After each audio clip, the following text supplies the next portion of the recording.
Ерөнхий сайд 30 буюу ерөнхий сайдын нээлттэй уулзалт төрийн ордонд өчигдөр 2 дахь удаа боллоо.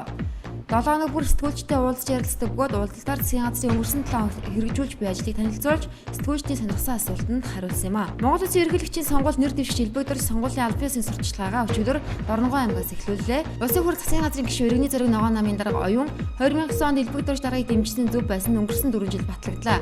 Тэрээр сайн засаглал, шүүхийн хараад бус байдал, авилгын эсрэг эр зоригтой тууштай тэнцэж ирсэн энэ үйл хэргийг нь бид цааш үргэлжлүүлэхийн төлөө байгаа гэсэн юм а. Монгол Ард Явсгал намын бүгд ард түмний их хуралтай өчигдөр асаад зэрэгэд боллоо.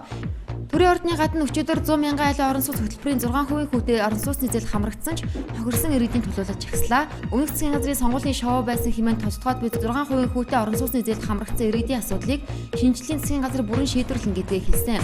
Ерөнхий сайд Алтан хуйг 100 мянган айлын орон сууц хөтөлбөр дампуурласан, харин одоо 8% хүүтэй зээлийг хэрхэн олгож иргэдийг хохирлогоо болох талаар засгийн газар ярилцаж байна.